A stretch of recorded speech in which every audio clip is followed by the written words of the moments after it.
Aujourd'hui, le collectif des amicales de l'Université Cheikh Anta Diop de Dakar a tenu à organiser aujourd'hui un point de presse pour s'exprimer sur diverses questions, tant sur le plan pédagogique que sur le plan social qui gangrènent la vie des étudiants de l'Université Cheikh Anta Diop de Dakar.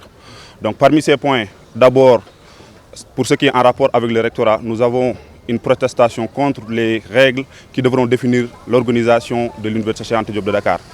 Ce qui s'est passé, c'est quoi? C'est que depuis l'année dernière, le recteur, le professeur Amadou Ali Mbaye, a changé le mode de fonctionnement de l'université délibérément. Le fonctionnement de l'université qui était jusque-là régi par les décrets 70-1135 a été remplacé par la loi 2015-26 qui prend en compte pour la dissolution de l'Assemblée de l'université qui était jusque-là l'organe délibérant suprême de l'Université Cheikh Anta Diop pour faire place au conseil académique et au conseil d'administration. Lesquels conseils les étudiants ne sont pas représentés parce que pour le conseil académique, il n'y a que 3 étudiants pour l'ensemble de l'Université Cheikh Anta Diop de Dakar et pour le conseil d'administration, il n'y aura que 2 étudiants. Le collectif juge que toutes ces mesures ne visent qu'à réduire à néant la force de proposition constructive et objective que constituent les amicales de l'Université Cheikh Anta Diop de Dakar. Et par ailleurs, nous fustigeons la démarche en tout cas du recteur, le professeur Amadou Ali Mbaye, allant dans le sens d'instaurer le conseil académique et de délibérer sans un consensus préalable des étudiants.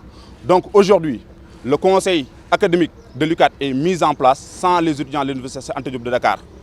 Donc cette attitude qui s'oppose au processus de pacification qui a été engagé depuis des années, en tout cas, ne fait que reverser l'Université Cheikh Anta Diop dans les hostilités d'antan. Donc c'est l'une des raisons pour laquelle aujourd'hui nous avons tenu à hausser le ton pour rappeler au sens du dialogue le recteur pour qu'il sorte de sa démarche machiavélique et de sa démarche en tout cas qui exclut les étudiants qui constituent aujourd'hui l'une des entités les plus importantes de l'Université Cheikh Anta Diop, si ce n'est l'entité la plus importante. L'autre question, c'est les bourses sociales. C'est ainsi ce qu'on a constaté, c'est quoi? Les bourses qui étaient jusque-là gérées par la direction des bourses et centralisées au niveau du rectorat à travers la direction des affaires pédagogiques. Et sur plus de 25 000 bacheliers orientés à l'Université Cheikh Anta Diop, seuls 5 300 ont pu bénéficier d'une bourse pédagogique. Donc plus de 80% des nouveaux bacheliers n'ont pas une bourse pédagogique. Et pour cela, il y a des bourses sociales qui devraient être allouées à ces étudiants.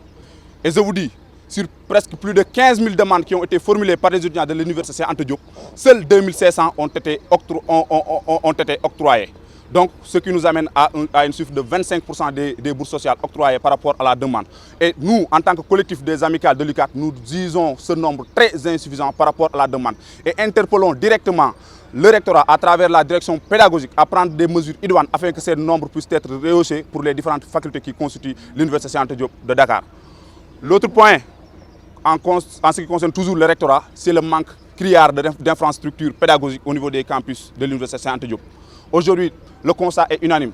Dans toutes les facultés, écoles et instituts qui constituent aujourd'hui l'Université Cheikh Anta Diop, nous n'avons pas d'amphithéâtre où faire cours, nous n'avons pas d'assez salles de TD ni de salles de travaux pratiques. Des étudiants sont animés à faire la navette entre différentes facultés pour trouver là où pouvoir faire cours. Et aujourd'hui, nous avons tous vu l'élan de ces autorités-là qui, au lieu de construire des infrastructures pédagogiques, ont privilégié des jardins et en tout cas à embellir le cadre de vie pour juste duper l'opinion publique. Mais les conditions d'études au sein des campus pédagogiques n'y sont pas. Donc pour cette raison, nous interpellons le rectorat et le ministère de l'Enseignement supérieur à répondre à la demande des différentes amicales de l'Université Cheikh Anta Diop, à construire des amphithéâtres, à construire des salles de TD, en bref, des infrastructures pédagogiques dignes de son nom. Donc, si rien n'est fait à ce niveau, je pense que nous sommes des syndicalistes et que je pense que depuis quelques années maintenant, les amicales ont pris conscience par rapport à la demande des autorités en ce qui concerne la pacification de l'université. Je pense que les étudiants, nous avons trop pris sur nous-mêmes. Si vous constatez, depuis quelques temps, nous avons pris de la hauteur par rapport à diverses questions qui secouent l'université. L'université, rien ne marche. Malgré ça, les étudiants, nous avons essayé à multiples reprises de les écrire, de les convier à des rencontres. Mais nous avons toujours eu à noter un mutisme total des autorités par rapport à la résolution de nos questions. Et cette fois-ci, nous avons décidé d'hausser le ton pour leur dire, régler ces problèmes.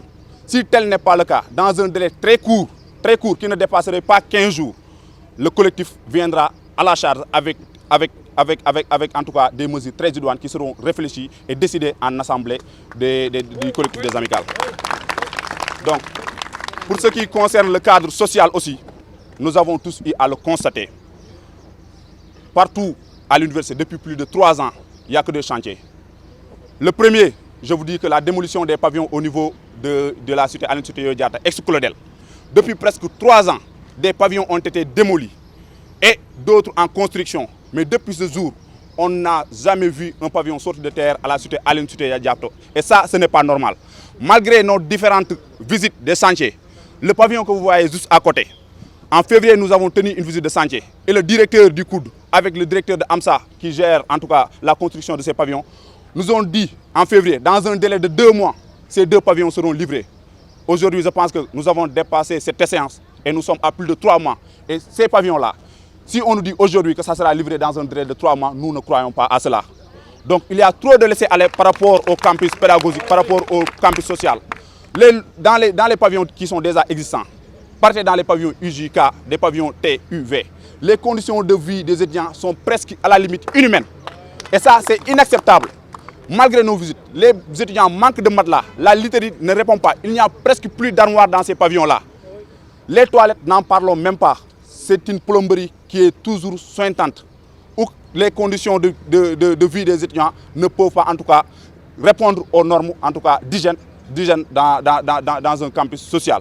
Donc, pour ces raisons, nous interpellons le directeur du COUD à l'achèvement de ces chantiers-là et à augmenter la literie et de réfectionner tout ce qui est en tout cas armoire, les chaises, c'est-à-dire que les mobiliers de chambre.